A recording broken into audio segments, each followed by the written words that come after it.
जय माता दी दोस्तों, इस चैनल में आपका बहुत बहुत स्वागत है। तो आप सभी लोग यह चाहते हैं कि उनके घर बच्चे की किलकारी गूंजे, वे माता पिता बने, संतान की प्राप्ति हो। लेकिन कई बार विवाह के काफ़ी समय बाद भी उन्हें संतान की प्राप्ति नहीं हो पाती है और कई बार सभी मेडिकल रिपोर्ट्स भी नॉर्मल रहते हैं। डॉक्टर भी कहते हैं कि सब ठीक है, लेकिन तब चिंता ज़्यादा बढ़ जाती है कि जब कोई भी क्रिटिकल प्रॉब्लम नहीं है और फिर भी संतान क्यों नहीं हो रहा है। तो दोस्तों, इसका कारण आपके जन्म कुंडली से रिलेटेड हो सकता है। इसके लिए आप किसी विद्वान एस्ट्रोलॉजर से संपर्क अवश्य करें और पति पत्नी दोनों को ही अपनी जन्म कुंडली से संबंधित उपायों को अवश्य करना चाहिए। लेकिन कई बार कई लोगों को जन्म कुंडली के बारे में पता नहीं चलता है, वो अपनी बर्थ डिटेल के विषय में नहीं जानते हैं। तो ऐसे दंपत्ति जिन्हें अपनी कुंडली के विषय में नहीं जानते, चाहे उनके मेडिकल टेस्ट में कोई कमी हो या ना हो, इस उपाय को सभी लोगों को करना चाहिए। मान लीजिए कि किसी के पास पुत्री है और उन्हें पुत्र रत्न की आवश्यकता है, तो उन्हें यह उपाय अवश्य करना चाहिए। लेकिन उपाय जानने से पहले मैं एक बात आपसे अवश्य कहना चाहती हूँ कि आप इस उपाय को संपूर्ण श्रद्धा व विश्वास से करें और करते समय यह बोलिए कि हे प्रभु, मेरी सभी मनोकामनाएं पूरी हो। जिनके पास अभी तक कोई संतान नहीं है, वे सिर्फ दीर्घजीवी व उत्तम संतान की कामना मन में रखते हैं और रखना भी चाहिए। और इस उपाय को करें, निश्चित ही आपको लाभ होगा। जो लोग पुत्र संतान की इच्छा रखते हैं, उन्हें भी उत्तम चरित्र वाला स्वस्थ दीर्घजीवी यशस्वी पुत्र की कामना मन में रखनी चाहिए, क्योंकि संतान ऐसी होनी चाहिए, चाहे वो पुत्र हो या पुत्री, जो भी संतान हो उससे आपके परिवार का, कुल का यश बढ़े। आपको इस उपाय से निश्चित ही योग्य संतान की प्राप्ति होगी। इससे आपके कुल का मान भी बढ़ेगा। अब आइए जानते हैं कि आपको करना क्या है। लेकिन इससे पहले दोस्तों, यदि आपने चैनल को सब्सक्राइब नहीं किया है तो चैनल को प्लीज़ सब्सक्राइब कर लीजिए, क्योंकि आपको आने वाले दिनों में या मेरी ऐसी ही बहुत सारी जानकारी वाली वीडियोस मेरे चैनल पे आपको मिल जाएंगी। चलिए जानते हैं कि आपको करना क्या है, किस तरह से ये उपाय करना है। दोस्तों, मैं लेकर आ रही हूँ बड़े पैमाने पर, जहाँ से कभी भी कोई खाली हाथ नहीं जाता है। ऐसा है महादेव का दरबार।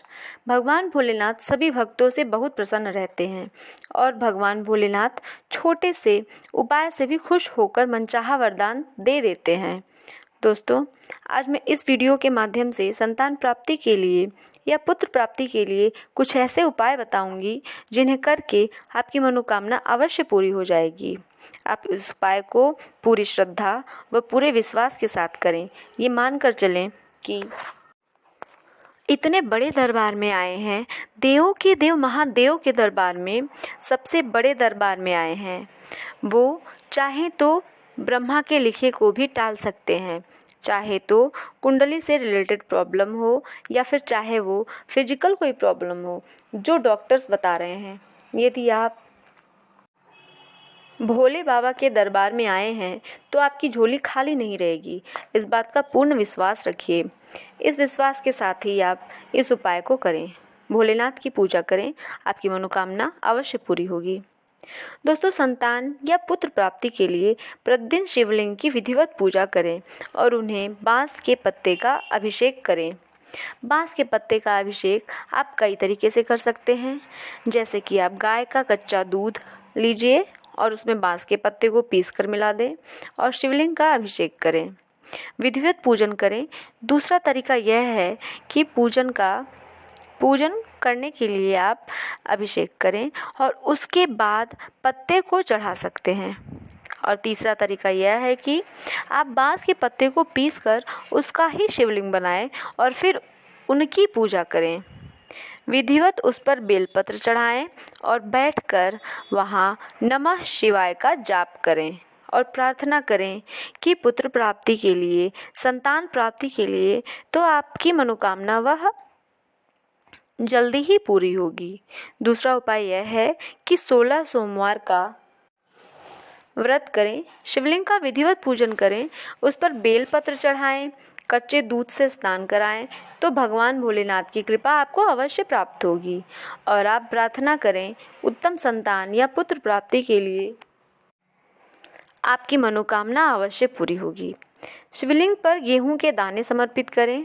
सोमवार के दिन शिवजी की पूजा करें। उसके बाद गेहूं के दाने लेकर शिवलिंग पर गेहूं के दाने को चढ़ाएं। इससे मनचाही संतान की प्राप्ति होती है। दोस्तों, भगवान भोलेनाथ को धतूरे का फूल बेहद पसंद है।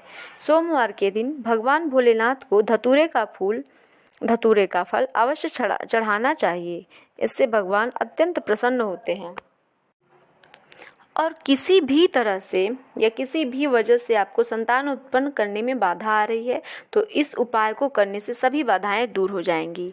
भोलेनाथ आपका भला अवश्य करेंगे। और अब मैं आपको भगवान भोलेनाथ का बहुत ही चमत्कारी उपाय बताने जा रही हूँ। इसे आप लोग अवश्य सुनिएगा और बहुत ही मन लगा के करिएगा।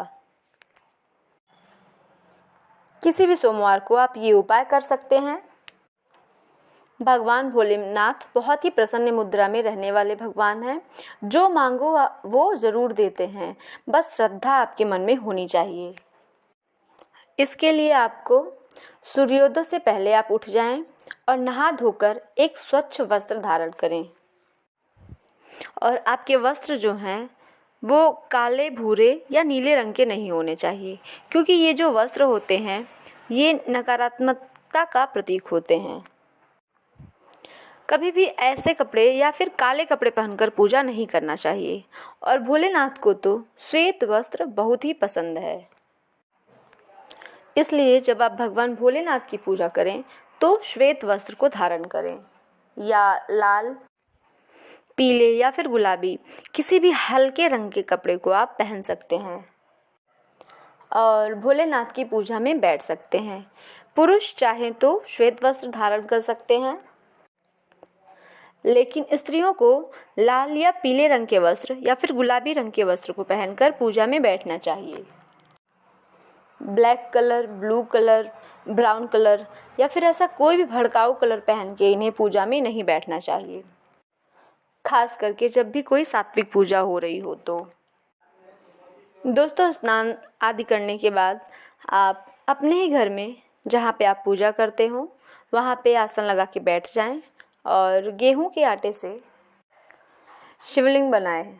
ध्यान रखिए कि आपको ऐसे ही 11 शिवलिंग बनाने हैं गेहूं के ही आटे से। अब शिवलिंग का अभिषेक आपको करना है। अभिषेक करते वक्त आपको शिव महिम स्तोत्र का पाठ करना होगा।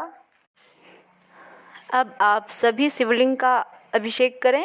इस तरह से आप 11 बार अभिषेक कर लेंगे, क्योंकि 11 शिवलिंग है और 11 बार ही आप शिव महिम स्तोत्र का पाठ कर लें। हर बार अभिषेक करते हुए आपको इस स्तोत्र का पाठ करना है। अब आप ये उपाय स्वयं भी कर सकते हैं या फिर चाहें तो किसी भी योग्य विद्वान को बुला के करवा सकते हैं। दोस्तों, शास्त्रों में शिव महिम स्तोत्र के द्वारा इस उपाय को करने से पुत्र प्राप्ति के बारे में बताया गया है। अभिषेक किए हुए जल में से पति पत्नी दोनों लोग प्रसाद के रूप में ग्रहण कर सकते हैं और उसके बाद जो बचा हुआ जल है और जो शिवलिंग है जिसका आपने अभी पूजन किया है उसे किसी नदी में या फिर बहते हुए स्वच्छ जल में प्रवाहित करें। दोस्तों, आप इस उपाय को लगातार 21 दिन तक कर सकते हैं या फिर आप चाहें तो प्रत्येक 21 सोमवार तक आप ये उपाय कर सकते हैं और 21 सोमवार तक आप इस पाठ को भी कर सकते हैं। भगवान भोलेनाथ की कृपा से आपको बहुत ही जल्द संतान की प्राप्ति होगी। भगवान भोलेनाथ से उत्तम, दीर्घजीवी व यशस्वी संतान की प्राप्ति कामना करें, जो आपके कुल, खानदान व समाज का नाम रोशन कर दे। ऐसी संतान के लिए आप प्रार्थना करें और अवश्य ही आपकी मनोकामना पूर्ण होगी। दोस्तों, अभी जो भी उपाय मैंने आपको बताए हैं इसमें से आप कोई भी एक उपाय यदि आप कर लेते हैं तो भगवान भोलेनाथ की कृपा से आपकी जो भी मनोकामना है वो अवश्य पूरी होगी। उम्मीद करती हूँ कि आपको इस वीडियो से लाभ अवश्य प्राप्त होगा। अच्छी लगी वीडियो तो लाइक कर दीजिएगा और सब्सक्राइब कर दीजिएगा ताकि हम कनेक्टेड रह सकें। वीडियो को ज़्यादा से ज़्यादा लोगों को शेयर करिएगा ताकि दूसरे लोगों को भी इसका लाभ प्राप्त हो सके। और कमेंट करके आप मुझे बताएं, यदि आपका कोई क्वेश्चन हो तो आप बता सकते हैं, या फिर आपको जो है इससे कोई लाभ मिला हो तो आप बता सकते हैं। और चलिए मैं मिलती हूँ आपसे अपने अगले वीडियो में किसी नई और महत्वपूर्ण जानकारी के साथ। तब तक के लिए नमस्कार। जय माता दी। भोलेनाथ आप लोगों का कल्याण करें। जय माता दी दोस्तों।